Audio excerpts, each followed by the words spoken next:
Timely Greetings, The Only Peace of Mind, Volume 1, Number 16, The Exodus of Today.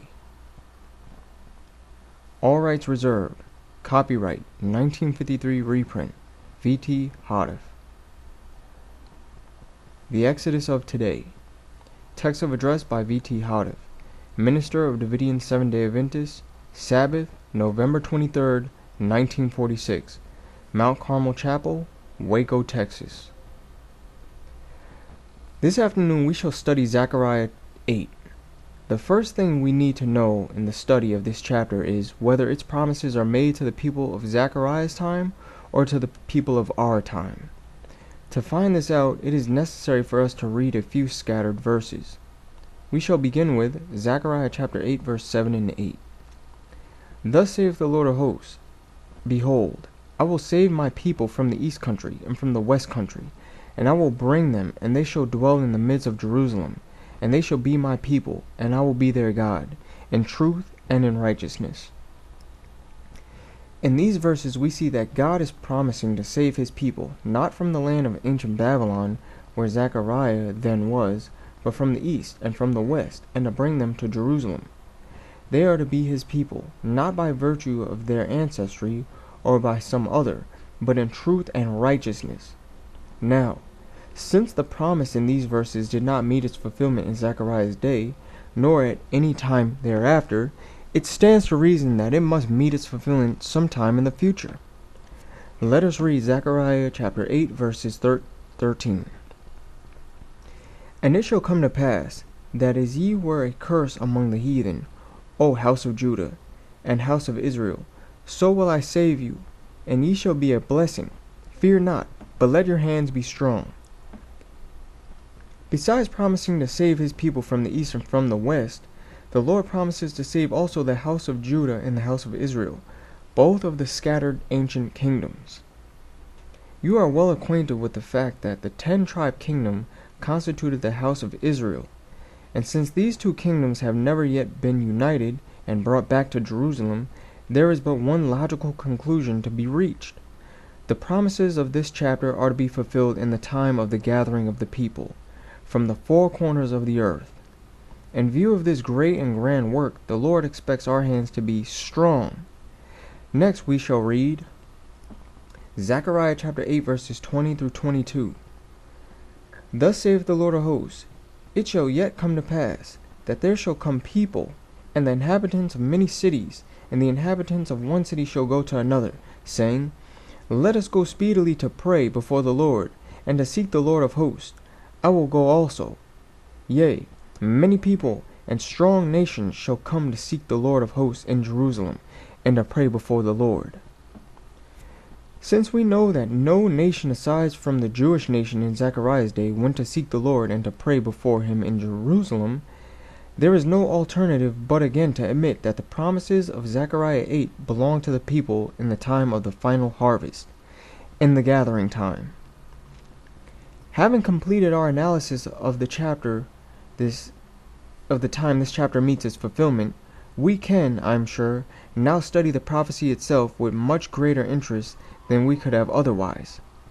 Let us begin with Zechariah chapter 8, verses 1 through 3.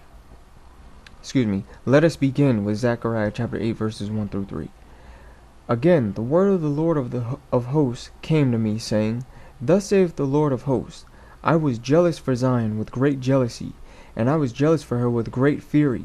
Thus saith the Lord, I am returned unto Zion, and will dwell in the midst of Jerusalem. And Jerusalem shall be called a city of truth, and the mountain of the Lord of hosts, the holy mountain.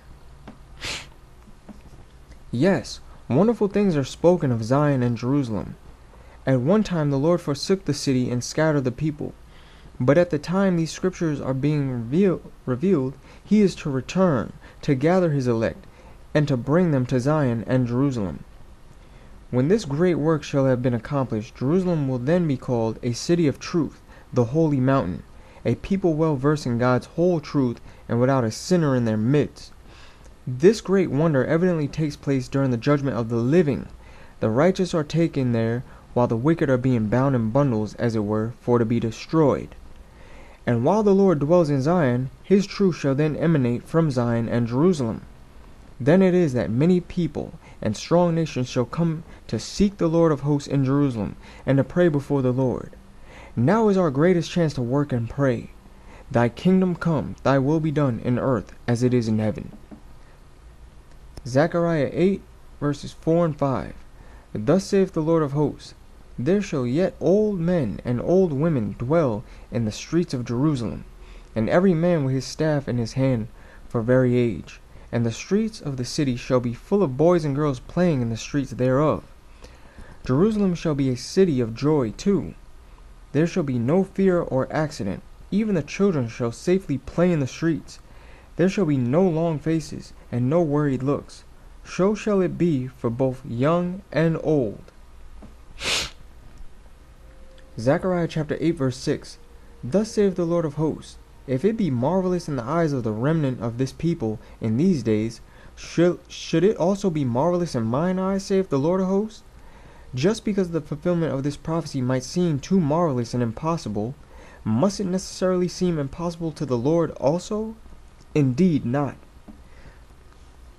Zechariah chapter 8, verse 7 and 8.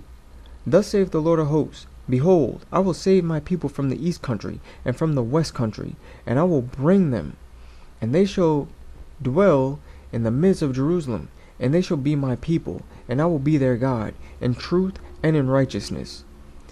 Zechariah predicts the gathering of the saints out of all nations into God's purified and truth-filled church, the kingdom. Just as the parable of the harvest teaches, only the wheat is to be put into the barn, church. There is to be no mixed company of saints and sinners in the holy mountain of the Lord. Zechariah chapter 8, verse 9. Thus saith the Lord of hosts, let your hands be strong, ye that hear in these days these words, by the mouth of the prophets which were in the day that the foundation of the house of the Lord of hosts was laid, that the temple might be built. God has counseled us to let our hands be strong and stable. We, too, should hear the words of the prophets, and though we be not building the temple which they were building, yet that is the only way that our work can prosper. We cannot afford to close our ears to what the prophets say, or to sit down in an unconcerned attitude. Zechariah chapter 8, verses 10 through 12. For behold, these days there were no hire for man, nor any hire for beast, neither was there any peace to them that went out or came in because of affliction. For I set all men every one against his neighbor. But now I will not be unto the residue of this people as in the former days, saith the Lord of hosts. For the seed shall be prosperous, the vine shall give her fruit, and the ground shall give her increase, and the heavens shall give their due, and I will cause the remnant of this people to possess all these things. How thankful and glad we ought to be that the days of our affliction are almost at the end, and that now, if we hear his prophets embrace ourselves for the work, the Lord assures us of peace and prosperity. This may soon be ours if we but steadfastly cling to the truth, and thus to the Lord. Zechariah chapter 8, verse 13. And it shall come to pass, that as ye were a curse among the heathen, O house of Judah and house of Israel, so will I save you, and ye shall be a blessing. Fear not, but let your hands be strong. Though we have been great sinners, and a great curse among the heathen, yet even far greater will our blessing be if we let him give them to us. Our hands should be strong to hasten that glad day. Zechariah chapter 8, verse 14 and 15. For thus saith the Lord of hosts, as I thought to punish you, when your fathers provoked me to wrath, saith the Lord of hosts, and I repented not, so again have I thought in these days to do well unto Jerusalem and to the house of Judah. Fear ye not. Again and again we are assured that as great as has been his people's punishment, just that great shall be their joy and comfort now in the gathering time. Zechariah chapter 8, verse 16. These are the things that ye shall do. Speak ye every man the truth to his neighbor. Execute the judgment of peace, of truth and peace in your gates. Every one of us is admonished to teach the truth to his neighbor, to do whatever he finds close to his hand. We are to execute judgment of truth rather than waste breath and time talking about the sins of others, lest we fail to see the knotty beam in our own eye. Let us, as this scripture instructs, speak the truth, execute judgment and peace in our homes and in our midst. Never should we busy ourselves with other people's concerns. We should do well if we manage our own. Zechariah chapter 8 verse 17. Let none of you imagine evil in your hearts against his neighbor, and love no false oath, for all these are things that I hate, saith the Lord. Of all the things Christians need to learn, this one thing is most urgent, that they be honest with themselves and with others, that they always speak the truth, that they cease imagining evil against one another. Remember, when you repeat hearsay, you most likely are speaking falsehood, either wholly or in part. This you cannot afford to do, for they shall in no wise enter the city, anything that maketh a lie. In Revelation chapter 21, verses 27. Evil speaking and evil surmising are things which the Lord hates. Zechariah chapter 8 verse 18 to 19. And the word of the Lord of hosts came unto me, saying, Thus saith the Lord of hosts, the fast of the 4th month, and the fast of the 5th, and the fast of the 7th, and the fast of the 10th, shall be to the house of Judah joy and gladness, and cheerful feast. Therefore love the truth and peace. These ancient and typical fasts shall turn to be antitypical feasts of joy and gladness. Zechariah chapter 8 verse 22. Yea, many people and strong nations shall come to seek the Lord of hosts in Jerusalem, and to pray before the Lord. It is interesting to envisage the expansion of God's truth as outlined in this chapter. First, one individual speaks the truth to another individual. Then one city communicates it to another city. Finally, one strong nation invites another nation to join the Lord. Thus will the harvest continue until the gospel work is finished, until God's faithful people stand on the Lord's right side in the kingdom, and the hypocrites with the heathen stand on his left side in the condemned Gentile world that is ready to perish. Zechariah chapter 8 verse 23. Thus saith the Lord of hosts, In those days it shall come to pass that 10 men shall take hold out of all languages of the nations, even shall take hold of the skirt of him that is a Jew, saying, We will go with you, for we have heard that God is with you.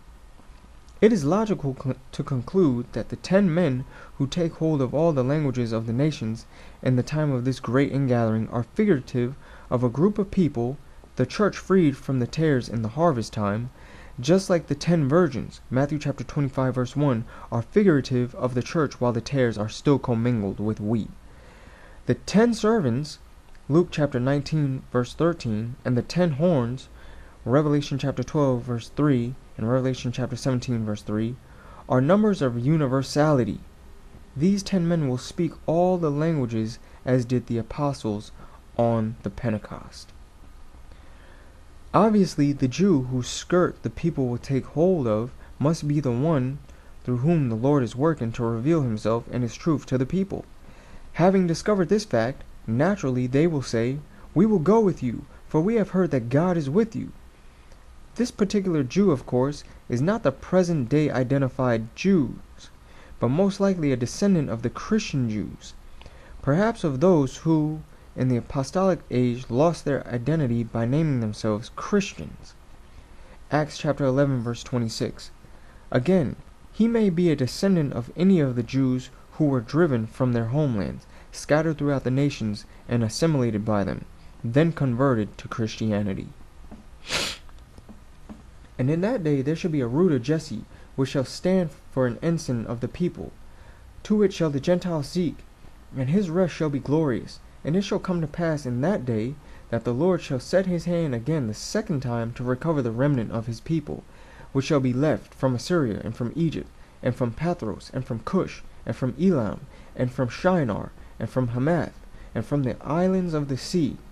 And he shall set up an ensign for the nations, and shall assemble the outcasts of Israel, and gather together the dispersed of Judah from the 4 corners of the earth. And there shall be a highway from the remnant of his people, which shall be left from Assyria, like it was to Israel in the day that he came up out of the land of Egypt. Isaiah chapter 11, verses 10 through 12. Thus shall the gathering of the people be in the final exodus of today. This ends the 8th chapter of Zechariah, and now we shall, in brief summary, consider some of the things which we have learned in this study. First, the most important of all, we have learned that the promises contained in Zechariah's prophecy are to be fulfilled in our day, and that very shortly wonderful things are to happen. That at one time the Lord had to forsake Jerusalem and scatter his people throughout the world, but now he is to return and gather his elect from the four corners of the earth. That Jerusalem is to be called a city of truth and of joy. No fear, no accidents, no sorrow there. That God's people are to enjoy peace and prosperity. That they are to speak well of everyone. No longer will they waste their breath or time talking of the sins of others. That never will they busy themselves with other people's concerns. That they are to manage their own and execute judgment and peace in their homes. That God's truth is to expand rapidly. At first one individual speaking the truth to another, then one city communicating it to another city. Finally, one strong nation is to invite another nation to join the Lord. I agree with you that these promises do seem incredible and even fantastic, but the more they appear so, the brighter the prospect, for God does not do what seems possible to man, but he does the things that seem altogether impossible to them. Think of God's marvelous work in the Exodus movement. He led them out of Egypt while they marched through the Red Sea, through the desert, and through the Jordan. He brought down manna from heaven and continued to do so for 40 long years. Visualize, if you can, Pharaoh's brick slaves becoming prophets, priests, and kings. The three Hebrews comfortably standing in the midst of the fiery furnace, and of Daniel in the lion's den, of Mordecai's victory over Haman, of David's victory over the giant, of Joseph feeding the world, of Moses surviving the Nile, of Samson pulling down the temple by bare hands. Countless are the wonders of God's mighty power all through the ages. All these deliverances and many others are absolutely impossible with men, but very much possible with God. These mighty miracles bring us face to face with the fact that God is in the business of making possibilities out of discordant impossibilities. Therefore, let your hands be strong, ye that hear in this day these words of the Lord.